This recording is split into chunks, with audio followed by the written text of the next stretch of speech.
after 70 years. That's what he goes there for, is to unlock the door. Hi, this is Dan Courtney, and I've been dealing with Christian presuppositional apologetics for just over a year now, including a debate, a rather contentious discussion, and a couple of videos identifying specific problems with the presuppositionalist argument. So in this video, I'm going to try to put what I see as the most egregious presuppositional errors all in one video. Obviously, I can't tackle each subject in depth here, but it should give you a good idea of what to look for. First, let's start with the basic description of Christian presuppositional apologetics. Now, I find what Wikipedia says about presuppositionalism quite good. They say, presuppositionalism is a school of Christian apologetics that believes the Christian faith is the only basis for rational thought.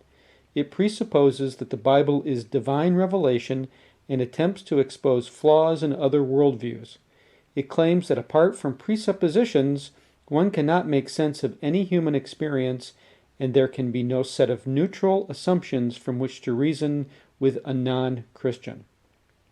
So, with that in mind, let's dive right in, shall we? Presuppositionalism relies on the supposed falsification of other worldviews in an attempt to leave Christianity as the only alternative. Or as the late Greg Bahnsen said, Christianity is true because of, quote, the impossibility of the contrary, unquote. And by worldview, the presuppositionalist means a network of ideas and beliefs through which the individual interprets the world. For example, the presuppositionalist worldview is, in part, that Christianity is the only basis for rational thought, as well as the Bible being revealed from God, God being a personal being, triune, omniscient, omnipotent, and so forth. So you may be thinking to yourself, well, what is my worldview? If you're an atheist like me, you may think that atheism is your worldview. But atheism, in its strictest sense, is simply a lack of belief in a deity. So atheism isn't a worldview at all. For me, I would say that I have elements of naturalism, empiricism, and perhaps some skepticism as my worldview. Obviously, there are a lot of worldviews, including many, many different religions, and even the various sects within each religion. But as Mr. Brian Boss points out, Dr. Bahnsen merely asserts this position and does not actually establish it. The first blunder made by presuppositionalists is to simply lump all non-Christian worldviews together.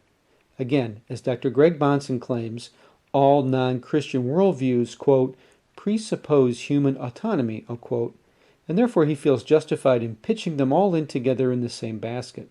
There's a good reason for the presuppositionalist to try and put all non-Christian worldviews in one basket, because by defeating this supposed monolithic non-Christian worldview, he would indeed be achieving his goal of establishing Christianity by the impossibility of the contrary. But the Christian-non-Christian worldview dichotomy is clearly a faulty one, and the problem for the presuppositionalist is exposed quite effectively by Brian Boss in his 2005 paper, Van Tillian Presuppositional Apologetics, A Critique Concerning Certainty.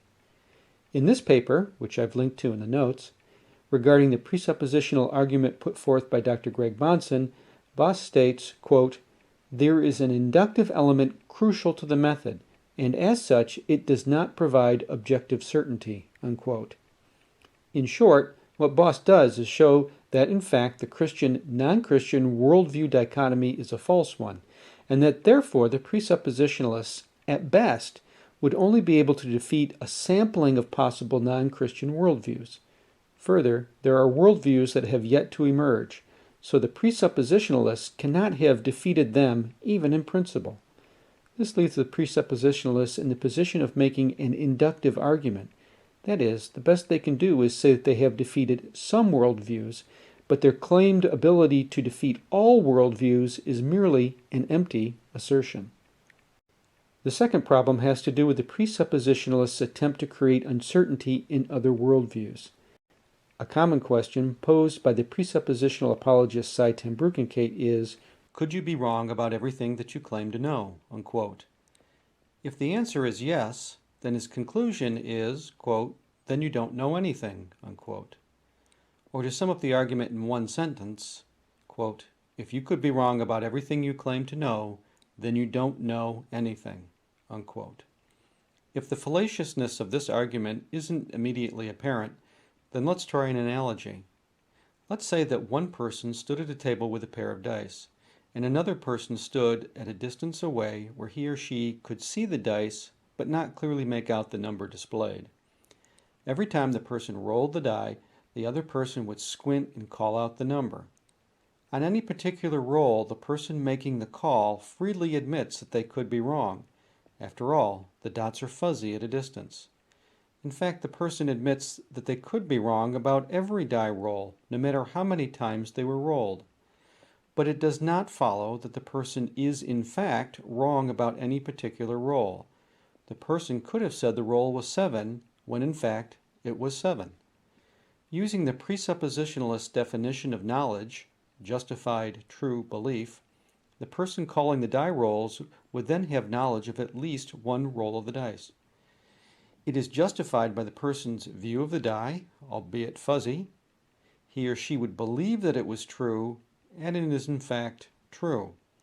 Therefore, the conclusion of the presuppositionalist argument that this person doesn't know anything is clearly false. This is also called denying the antecedent and is one of the formal logical fallacies. In this case, the antecedent is implied by the modifier could, such that you could be wrong or you could be right about what you claim to know.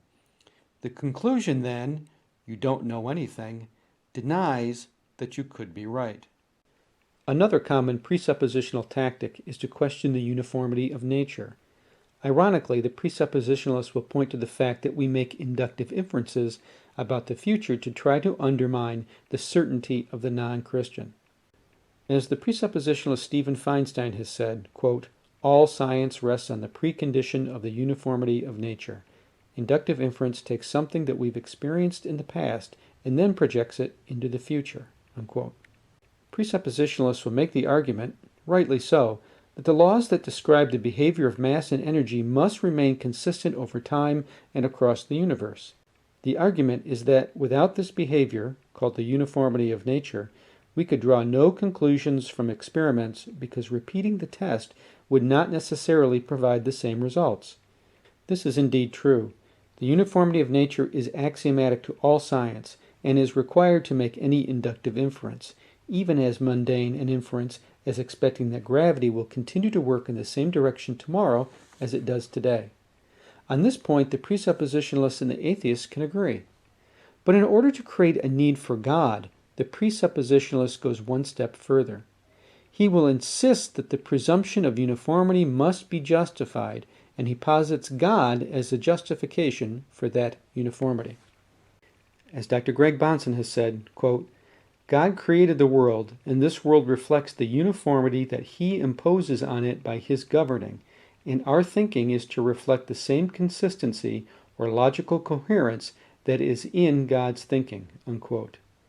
By asserting that God is required to impose uniformity on nature, the presuppositionalist goes beyond simply describing the way the universe is. The presuppositionalist argument is that, left to its own, the universe would be non-uniform. God is then, according to the presuppositionalist, required to impose uniformity on an otherwise inherently non-uniform universe. According to the Christian view, God is inherently orderly and operates in a uniform manner. The presuppositionalist makes this claim while he denies uniformity as an inherent characteristic of nature. This is a type of special pleading wherein the presuppositionalist will insist that everything requires the imposition of uniformity except the one thing that he wishes to exempt from this requirement. Or as the presuppositional critic Dawson Bethrick put it, quote, to suppose that the uniformity of nature is an effect of some prior cause would commit the fallacy of the stolen concept, for it would need to presume the uniformity of the nature of the agent allegedly responsible for causing uniformity in nature, unquote. Presuppositionalism also attempts to attack our notions of truth. But what about truth? What is truth to an evolutionist? The best that an evolutionist can hope for is believing this has helped me to survive. If all we are is evolved chemical reactions, how do you get to this is true. As Doug Wilson argued, if we're just advanced chemical reactions debating over which one of us is speaking the truth, we'll be on par with shaking up a bottle of Mountain Dew on this table and a bottle of Dr. Pepper on that table, opening them up and deciding which chemical reaction is producing true fizz and which chemical reaction is producing false fizz. Chemical reactions do not produce truth. This fizzing analogy is an oft-repeated refrain from presuppositionalists that commits the fallacy of composition.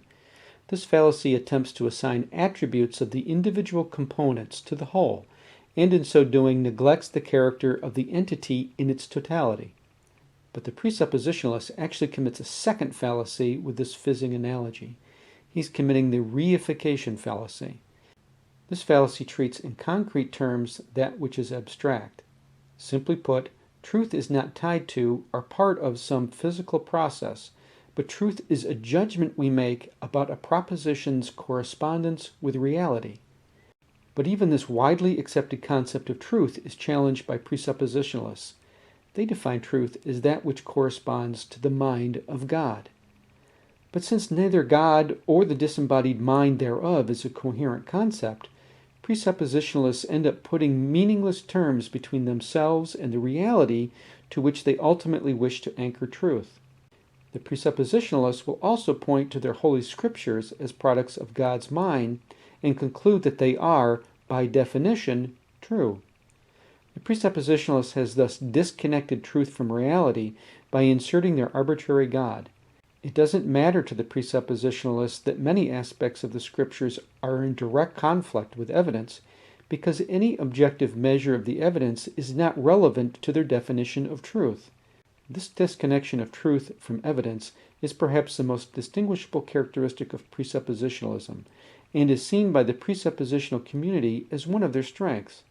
After all, no evidence, no matter how compelling, could be used to refute their position. But it was the philosopher Karl Popper who wrote, quote, "Insofar as a scientific statement speaks about reality, it must be falsifiable, and insofar as it is not falsifiable, it does not speak about reality." Unquote. Presuppositionalists will also go to great lengths to delineate their Christian God from other notions of God. For example, love is used as a means to bring the Trinity into the equation. Quote, "Adam and Eve, that love was grounded, or could be accounted for, based on the very being of God himself." Unquote. Here, the presuppositionalist Dustin Segers is claiming that a Trinitarian God has always, quote, "existed in eternal fellowship and relationship with himself," unquote, thus grounding the concept of love. This is a simple reification fallacy, where Dustin is treating love in physical terms, when it is only conceptual. Love is a label we give to a range of emotions. It is not, as Dustin would have us believe, constrained by the physical world or in need of a standard. Dustin is treating the concept of love like he does the concept of a meter. A meter is a specific distance, and in order to normalize distance measurements, we have voluntarily adopted a standard of a meter. In that respect, a meter is, quote, "grounded," unquote, in the standard. But how many loves would it take to stretch around the globe? Or how much love would fit in the trunk of my car? These are nonsensical questions because love is simply an abstraction. If a Trinitarian God did exist, and if he did somehow love himself, then it would add nothing to our experience of love or our use of the term. This brings us to morality. The Christian, or should I say the fundamentalist Christian, view of morality is perhaps the most dangerous and the most concerning. And here the presuppositionalist is squarely in the fundamentalist camp. Quote, "Apart from biblical creation, morality has no justification," unquote. This is a quote from Dr. Georgia Purdom and Dr. Jason Lyle, also presuppositionalists. The presuppositionalists will claim that we are clearly moral beings, therefore the Christian God must exist. The major problem with this reasoning is that it rests on a tautology, a rhetorical device that in essence says the same thing twice. In this case, God is equated with good in a moral sense, such that whatever God commands is by definition good. But this provides no more information than to say God is God or good is good. It utterly fails to explain why a godly command is good. This also does nothing to connect the concept of good to human well-being. By divorcing morality from human well-being, the Christian fundamentalist and his presuppositionalist frontman not only advocate for a system that is demonstrably irrational, but for a system virtually guaranteed to increase human suffering. If the simple fact that presuppositionalist arguments are patently fallacious is not enough reason to oppose them, then their view of morality certainly is. So, as we've seen, it starts with the false dichotomy of treating all non-Christian worldviews as a single worldview. Then the presuppositionalist contradicts himself by claiming certainty of his position with an inductive argument, which is inherently uncertain. The presuppositionalist's attack on the non-Christian's foundation of knowledge commits the logical fallacy of denying the antecedent. Even the presuppositionalists' attempt to make their God necessary for science, with the claim that uniformity needs to be imposed on nature, commits the fallacy of special pleading. Presuppositionalist assaults on truth commit three more fallacies just on this one topic: the fallacy of composition, and the reification fallacy with the fizzing analogy, and the equivocation fallacy by trying to equate truth to God's mind. In an attempt to rationalize a Trinitarian God, the reification fallacy is employed again to try to, quote, ground, unquote, love. The equating of God with good, a common Christian claim, is a tautology and a dangerous attempt to separate our actions from our well-being. So there you have it, a summary of the most obvious errors committed by the presuppositionalists.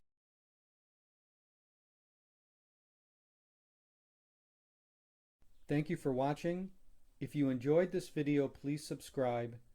And as always, your comments are appreciated.